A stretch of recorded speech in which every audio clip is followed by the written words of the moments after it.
Netanyahu is one of, if not the worst leader in the entire world, but why would I criticize one of the biggest allies to the United States?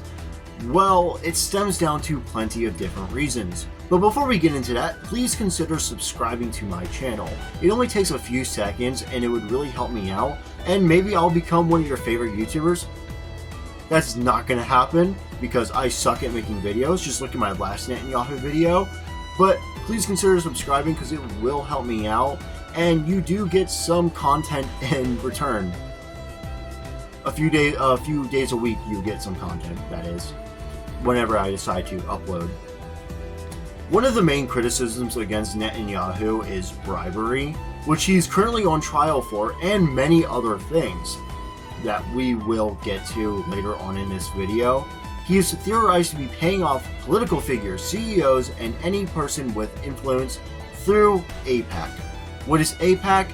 AIPAC is the American Israel Public Affairs Committee, and this is how he's potentially paying off these people. He would be paying them off to stop them from criticizing him or Israel as a whole. This could be recently seen through Donald Trump. Donald Trump has recently been praising Israel and Netanyahu, with this quote about Netanyahu saying, "He's not the easiest person to deal with." He's not the easiest guy to deal with, but that's what makes him great. That's what makes him great. Donald Trump is praising a man who started a war and, as I'll get to later, is calling people woke Nazis.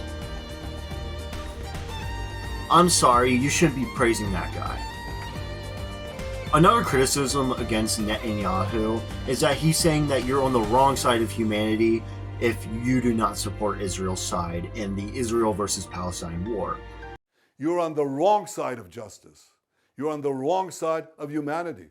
And you're on the wrong side of history. Now, this statement was meant for the leaders of the UK, France, and Canada. Still, the statement follows it when he called people protesting woke Nazis, because they were protesting against Israel, and he compared this to the Nazi uprising in World War II because he says it is all anti-Semitic. There you are, Mr. Netanyahu! Just who do you think you are? Killing thousands and flattening neighborhoods, then wrapping yourself in Judaism like it's some shield from criticism. I'm sorry, when you're comparing people protesting to Nazis killing anybody who fit the Jewish stereotype, killing gays, or people who are physically or mentally handicapped, those do not add up. Like, one, people are protesting because you're a terrible person, and as I'll get to in the next section, you're paying off people and stealing money from the American people. Why wouldn't people protest? This technically counts as protest because I don't want to follow how my country is, what my country is doing, and that is supporting Israel, people who are killing innocent reporters, killing many of innocent people who have not done anything, just because you want to get Holy Land back, or like whatever they're trying to do with the Israel versus Palestine war. I just know that innocent people are dying because of this war, and it's all Israel's fault.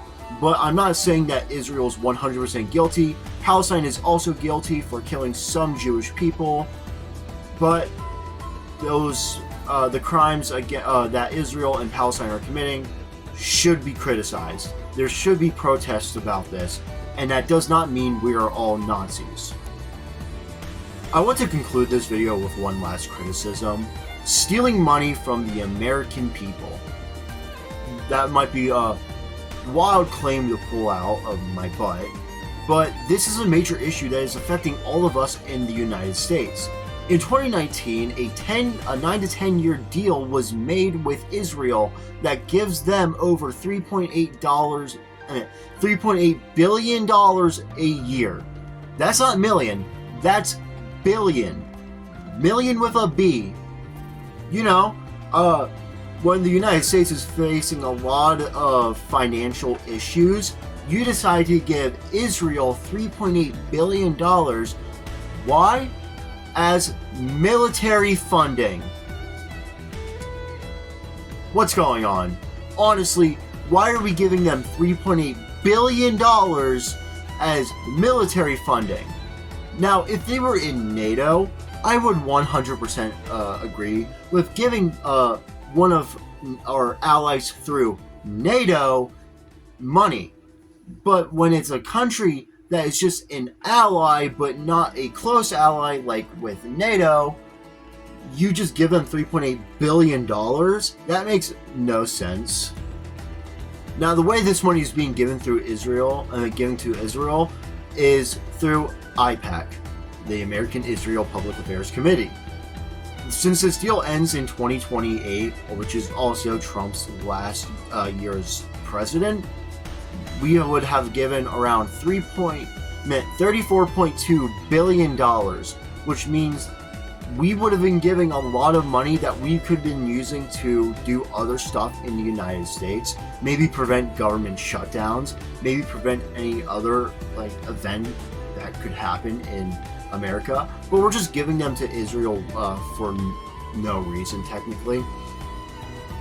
And the reason that Israel claims that they're getting the money, which was $34.2 billion, is to help them fund a war that they started.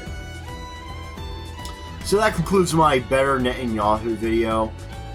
He is by far the worst leader in the entire world. I'd rather be living in North Korea than rather live in Israel. I just don't understand why we continue to support Israel. And Netanyahu has once stated that he has come from the pits of hell, and I 100% agree. You have come from the pits of hell, Netanyahu. You're the worst leader in the entire world. Either way, if you like the video that you just watched, please consider subscribing to my YouTube channel. Like I said, it only takes a few seconds and you'll get weekly commentary videos, gaming videos, and live streams. Driving in my car right